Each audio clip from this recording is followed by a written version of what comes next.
અને મહત્વના સમાચારની જો વાત કરીએ તો લંડનના એક એનઆરઆઈએ પીએમ મોદી ફરી પ્રધાનમંત્રી બને તે માટે અનોખી યાત્રા શરૂ કરી છે। મૂળ ગુજરાતના વડોદરાના અને હાલ લંડનમાં રહેતા એનઆરઆઈ નીતિનભાઈ ભૂમિયાએ અનોખું પ્રણ લીધું છે। 71 વર્ષની વયે બુલેટ લઈને તેઓ 12 જ્યોતિર્લિંગ અને 4 ધામની યાત્રાએ નીકળ્યા છે। તેમણે એક મહિના પહેલા જ પીએમ નરેન્દ્ર મોદીના 400 પારના નારા સાથે યાત્રા શરૂ કરી હતી। આ દરમિયાન તેઓ 8મા જ્યોતિર્લિંગ બાબા બૈદ્યનાથ મંદિર પહોંચ્યા અને પૂજા અર્ચના કરી। સાથે જ પ્રધાનમંત્રીના સ્વાસ્થ્યની મંગલ કામના પણ કરી।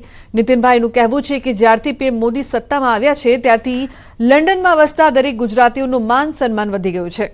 નીતિનભાઈ અત્યાર સુધીમાં લંડનથી પેરિસની 10 વાર રોડ ટ્રીપ કરી ચૂક્યા છે અને રેકોર્ડ બનાવ્યો છે, જેના માટે તેમને ત્યાં બ્રાન્ડ એમ્બેસેડર પણ બનાવવામાં આવ્યા છે।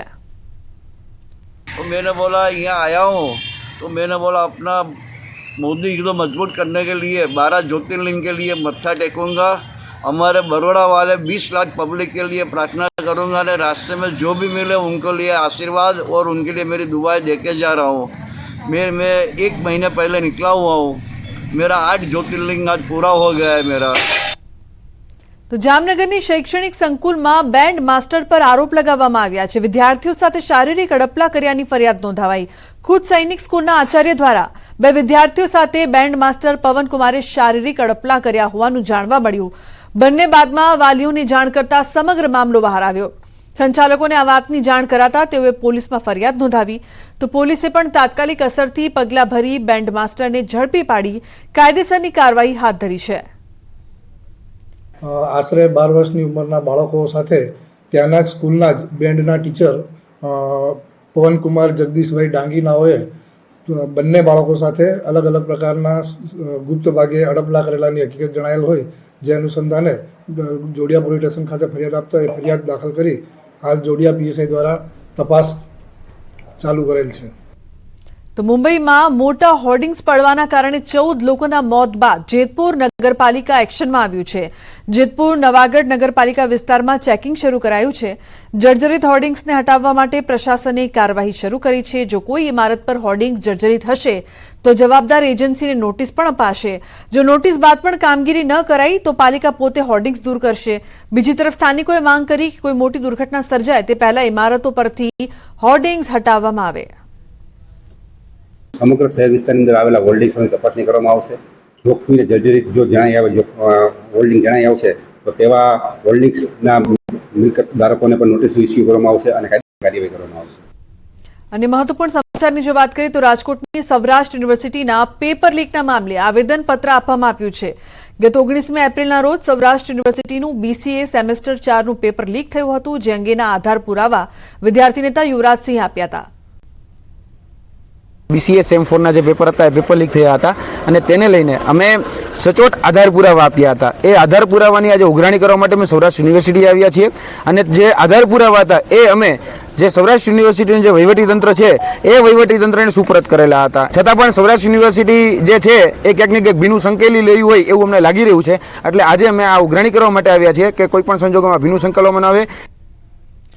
गर्ल्स इन आईटीसी इंडिया 2024 ने संबोधता ईशा अंबाणीए કહ્યું કે ચોથી ઔદ્યોગિક ક્રાંતિમાં મહિલાઓની ભૂમિકા મહત્વની રહેશે।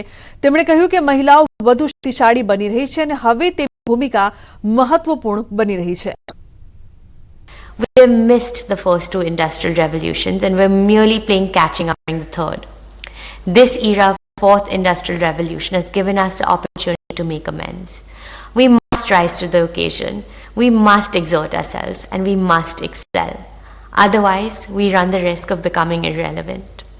So, for India to shine, more and more girls, the women of tomorrow, must enter the realm of STEM and opt for technology as a career.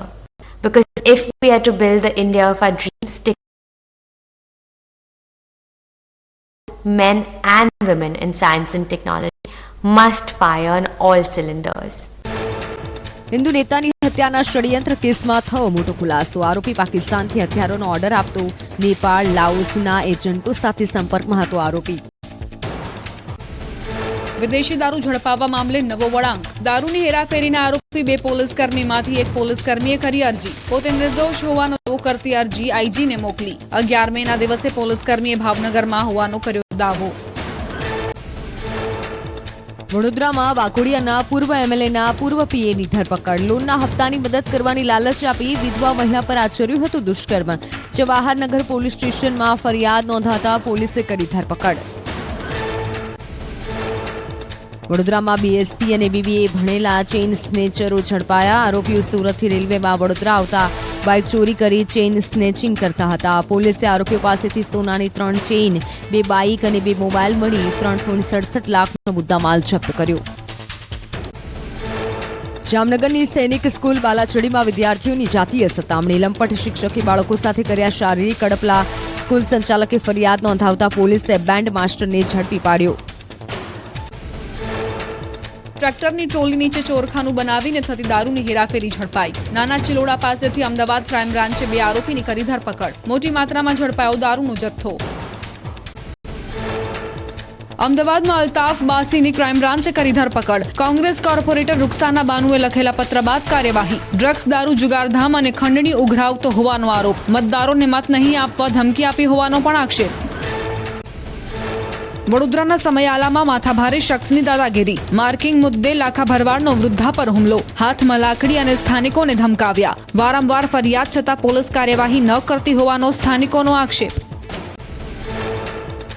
Bhavnagar મનપાએ પાથરણાવાળાને હટાવતા હોબાળો. એસ્ટેટ વિભાગની ટીમ 150થી વધુ પાથરણાવાળાને હટાવતા ઘર્ષણ. મધ્યમ વર્ગના લોકોએ રોજીરોટી ગુમાવતા કર્યો વિરોધ. નાફેડની ચૂંટણીમાં રાજકોટના સાંસદ મોહન કુંડારિયા બિનહરીફ ચૂંટાયા. 4 ઉમેદવારોએ કુંડારિયાને સમર્થન આપીને ફોર્મ પરત ખેંચ્યા. દેશભરના 7 ડિરેક્ટરોની હતી ચૂંટણી.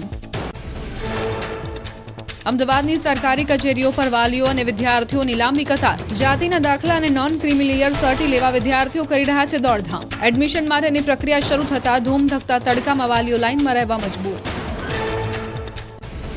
ધોરણ 11 સાયન્સમાં વિદ્યાર્થીઓના પ્રવેશ મુદ્દે શિક્ષણ વિભાગનો આદેશ. ધોરણ 10માં બેઝિક ગણિત ભણેલા વિદ્યાર્થીઓને મળશે ધોરણ 11 સાયન્સમાં બી ગ્રુપમાં પ્રવેશ. એ ગ્રુપમાં પ્રવેશ માટે સ્ટાન્ડર્ડ ગણિતની પરીક્ષા પાસ કરવી પડશે. ધોરણ 12 સામાન્ય પ્રવાહની પૂરક પરીક્ષાના ફોર્મ ભરવાના શરૂ. 22 મે સુધી પૂરક પરીક્ષા માટેના ફોર્મ ભરી શકાશે. વિદ્યાર્થીઓ બોર્ડની વેબસાઇટ પરથી ભરી શકશે ફોર્મ. ડિપ્લોમા ઇજનેરીની પ્રવેશ પ્રક્રિયાનો શુભારંભ. 68,000 ખાલી બેઠકો માટે એડમિશન પ્રક્રિયા શરૂ કરાઈ. એસીપીસીની વેબસાઇટ પર થશે ઓનલાઈન પ્રક્રિયા.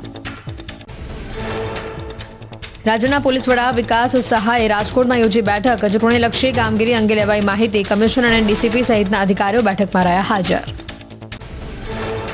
નરેન્દ્ર મોદીને ફરી પીએમ બનાવવા બુલેટ યાત્રા પર નીકળ્યા એનઆરઆઈ બુલેટ રાજા. લંડનમાં રહેતા 71 વર્ષીય એનઆરઆઈએ પીએમ મોદી માટે શરૂ કરી અનોખી યાત્રા. 12 જ્યોતિર્લિંગ અને 4 ધામ યાત્રા પર નીકળ્યા. મોદી સરકારના 10 વર્ષના શાસનમાં 51 કરોડ 40 લાખ રોજગારી ઊભી કરાઈ. રોજગાર પર સ્કોચનો રિપોર્ટ જાહેર. ક્રેડિટ યોજનાઓથી મળી 25.20 કરોડ રોજગારી. દર વર્ષે 5 કરોડથી વધુ રોજગારી મળ્યાનો રિપોર્ટમાં દાવો. ઉનાળુ વેકેશનને લઈને સુરત પ્રાણી સંગ્રહાલયમાં વધી પ્રવાસીઓની ભીડ. 63,000થી વધુ પ્રવાસીઓએ લીધી મુલાકાત. વેકેશન દરમિયાન 15 લાખથી વધુની થઈ આવક. ઝૂમાં જળ બિલાડી બની આકર્ષણનું કેન્દ્ર. અમદાવાદમાં રહેતા દીપક શાહે બનાવ્યું માતા પિતાનું મંદિર. કાંસ્યમાંથી બનાવાઈ માતા પિતાની મૂર્તિ. માતા પિતાનો આદરભાવ વધે તે માટે એમણે કરી મંદિરની સ્થાપના. વૃદ્ધાશ્રમમાં મા બાપની રજડતા છોડી મૂકતા સંતાનો માટે ઉદાહરણરૂપ. જંબુસરમાં કાવી પોલીસ સ્ટેશનના મહિલા પીએસઆઈ વૈશાલી આહિરની સરાહનીય કામગીરી. ભારે પવનના કારણે વૃક્ષો ધરાશાયી થતા વાહન વ્યવહાર ખોરવાયો હતો. મહિલા પીએસઆઈએ રોડ પરથી વૃક્ષ હટાવીને વાહન વ્યવહાર પૂર્વવત કરાવ્યો. વડોદરામાં મહીસાગર નદીને 1001 ફૂટની ચૂંદડી અર્પણ. વહાણમાં જઈ માતાજીને ચૂંદડી ઓઢાડતા ગુજરાતી ફિલ્મ રેવા જેવો નજારો જોવા મળ્યો. પારંપરિક રીતે દર વર્ષે યોજાતા કાર્યક્રમમાં મોટી સંખ્યામાં જોડાયા ગ્રામજનો.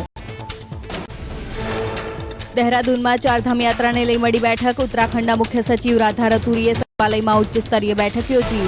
4 ધામની યાત્રામાં યાત્રાળુઓ ધસારાથી સર્જાયેલી અવ્યવસ્થાને લઈ ચર્ચા. ઉત્તરાખંડના યમનોત્રી ધામમાં શ્રદ્ધાળુઓનો ધસારો. યમનોત્રી માર્ગ પર મોટી સંખ્યામાં શ્રદ્ધાળુઓ ઉમટ્યા. ગયા વર્ષ કરતાં 3 ગણા શ્રદ્ધાળુઓ પહોંચ્યા 4 ધામની યાત્રા કરવા. શ્રદ્ધાળુઓના ધસારાને લઈ અવ્યવસ્થા સર્જાઈ.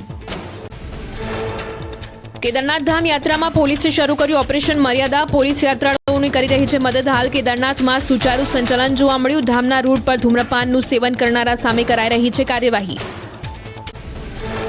પીએમ મોદીની કાશી મુલાકાત બાદ પ્રવાસીઓમાં વધારો, સ્થાનિક વેપારીઓ અને બોટ ચાલકોમાં ખુશી છવાઈ. બનારસના ઘાટ અને કાશી વિશ્વનાથ મંદિર, કાલ ભૈરવ મંદિરમાં વધ્યા પ્રવાસીઓ.